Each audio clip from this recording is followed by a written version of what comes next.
Hello friends, Aisha's കിച്ചണിലേക്ക് എല്ലാവർക്കും സ്വാഗതം. ഞാൻ നാട്ടിലെത്തിയ ശേഷം ആദ്യമായിട്ട് ഷെയർ ചെയ്യാൻ പോകുന്ന വീഡിയോ ആണിത്. ഇത് മുമ്പേ ചെയ്ത് വെച്ച വീഡിയോ ആണ് കേട്ടോ, ഇവിടെ വന്നിട്ട് ചെയ്തതല്ല.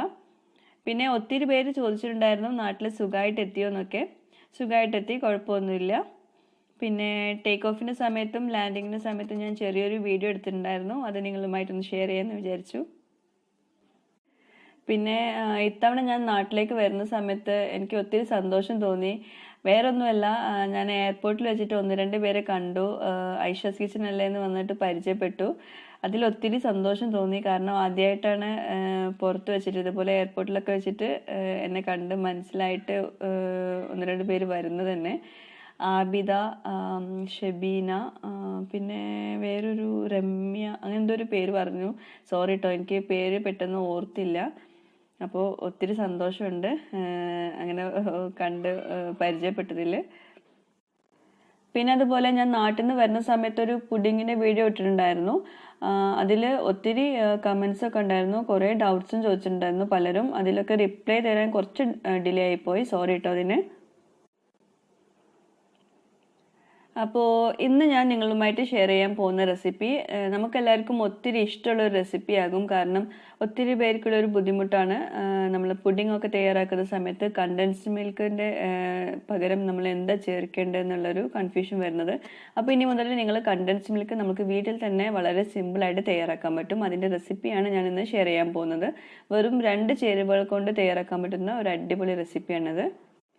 അപ്പോൾ ഞാനിപ്പോൾ ഇവിടെ പഞ്ചസാരയും പാൽപ്പൊടിയും മാത്രം യൂസ് ചെയ്തിട്ടാണ് ഈ ഒരു കണ്ടൻസ്ഡ് മിൽക്ക് തയ്യാറാക്കാൻ പോകുന്നത്. അപ്പോൾ ഇതുപോലത്തെ ഒരു സോസ് പാൻ എടുത്തിട്ട് അതിലേക്ക് നമുക്ക് പഞ്ചസാര ചേർത്ത് കൊടുക്കാം. ഞാനിപ്പോൾ ഇവിടെ 1/4 കപ്പ് പഞ്ചസാരയാണ് ചേർക്കുന്നത്. ഇനി ഇതിലേക്ക് 1/4 കപ്പ് വെള്ളം ഒഴിച്ചു കൊടുക്കാം. പഞ്ചസാര എടുക്കുന്ന ആ ഒരു സെയിം മെഷർമെൻറ്റിൽ തന്നെ വെള്ളം എടുക്കണം. ഇനി നമുക്കിത് നന്നായിട്ടൊന്ന് മിക്സ് ചെയ്ത് കൊടുക്കാം. ഈ പഞ്ചസാര നന്നായിട്ട് മെൽട്ടായിട്ട് ഒന്ന് ചെറുതായിട്ടൊന്ന് തിളയ്ക്കണം. അത്രയും നേരം മതി, അതായത് 1 മിനിറ്റൊക്കെ എടുക്കുകയുള്ളൂ. അപ്പോൾ നമ്മളുടെ പഞ്ചസാരയും വെള്ളവും നന്നായിട്ട് ഇപ്പോൾ തിളയ്ക്കുന്നുണ്ട്. ഇനി നമുക്ക് ഫ്ലെയിം ഓഫ് ചെയ്ത് വെക്കാം. പിന്നെ അതുപോലെ ഇത് ഒത്തിരി നേരം ഒന്നും തിളപ്പിക്കാനൊന്നും ആവശ്യം വരുന്നില്ല. ഒന്ന് തിളച്ച് കഴിഞ്ഞിട്ടുണ്ടെങ്കിൽ നമുക്കത് മാറ്റി വെക്കണം, ഫ്ലെയിമിൽ നിന്നും മാറ്റി വെക്കണം.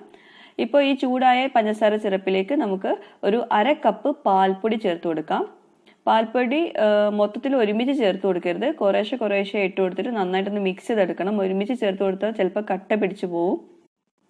പിന്നെ നിങ്ങൾക്ക് ഇഷ്ടമുള്ള ബ്രാൻഡ് യൂസ് ചെയ്യാം പാൽപ്പൊടി, അതിലൊന്നും ഒരു കുഴപ്പമില്ല. ഇതുപോലെ കുറേശ്ശെ ഇട്ട് കൊടുത്തിട്ട് നന്നായിട്ടൊന്ന് മിക്സ് ചെയ്തെടുക്കണം. പിന്നെ ഇതുപോലത്തെ റെസിപ്പീസൊക്കെ നമ്മൾ തയ്യാറാക്കുന്ന സമയത്ത് എപ്പോഴും കറക്റ്റ് മെഷർമെൻറ്റിന് എടുക്കാൻ ശ്രദ്ധിക്കുക. ഞാനിപ്പോൾ ഇവിടെ 1/4 കപ്പ് പഞ്ചസാരയും 1/4 കപ്പ് വെള്ളവും 1/2 കപ്പ് പാൽപ്പൊടിയാണ് എടുത്തിട്ടുള്ളത്. അപ്പോൾ അതുപോലെ തന്നെ എടുക്കാൻ ശ്രദ്ധിക്കുക. എന്നാൽ മാത്രമേ നമ്മൾ വിചാരിച്ച ആ ഒരു കൺസിസ്റ്റൻസി കിട്ടുള്ളൂ. ഇപ്പോൾ പാൽപ്പൊടി കുറേശ്ശെ ഇട്ട് കൊടുത്തിട്ട് ഇപ്പോൾ നന്നായിട്ട് മിക്സായി വന്നിട്ടുണ്ട്. നല്ലൊരു കട്ടയൊന്നും കൂടാതെ നന്നായിട്ട് മിക്സാക്കി എടുക്കണം. ഇപ്പോൾ കട്ടയൊന്നും കൂടാതെ നന്നായിട്ട് കമ്പൈൻ ആയിട്ട് വന്നിട്ടുണ്ട്. നല്ലൊരു തിക്കായിട്ട് നല്ലൊരു കൺസിസ്റ്റൻസി തന്നെ വന്നിട്ടുണ്ട്. ഈ ഒരു പരുവത്തിലാണ് നമുക്ക് കിട്ടേണ്ടത്. ഇതിപ്പോൾ നല്ല കറക്റ്റ് മെഷർമെൻ്റ് ആണ്. ഇനി നമുക്കിത് ഈ ചൂടോട് കൂടിയിട്ട് തന്നെ ഒന്ന് ബ്ലെൻഡ് ചെയ്തെടുക്കാം. നമ്മളിപ്പോൾ ഇതുപോലെ മിക്സ് ചെയ്തെടുക്കുന്ന സമയത്ത് ചെറുതായിട്ടൊന്ന് ചൂടാറിയിട്ടുണ്ടാവും. അപ്പോൾ ഒരു ഇളം ചൂടോട് കൂടിയിട്ട് നമുക്ക് ബ്ലെൻഡ് ചെയ്തെടുക്കാം. വല്ലാണ്ട് ചൂടുണ്ടെങ്കിൽ അല്പം ചൂടാറിയിട്ട് ബ്ലെൻഡ് ചെയ്യേണ്ടി വരും. അപ്പോൾ ഇതുപോലെ ഒരു ബ്ലെൻഡറിലേക്ക് നമുക്കിത് ആഡ് ചെയ്ത് കൊടുത്തിട്ട് നല്ല സ്മൂത്ത് ആയിട്ടൊന്ന് ബ്ലെൻഡ് ചെയ്തെടുക്കണം. അപ്പോൾ ഇതിപ്പോൾ ചെറിയൊരു ചൂടേ ഉള്ളൂ, നമുക്കിത് നന്നായിട്ടൊന്ന് ബ്ലെൻഡ് ചെയ്തെടുക്കാം.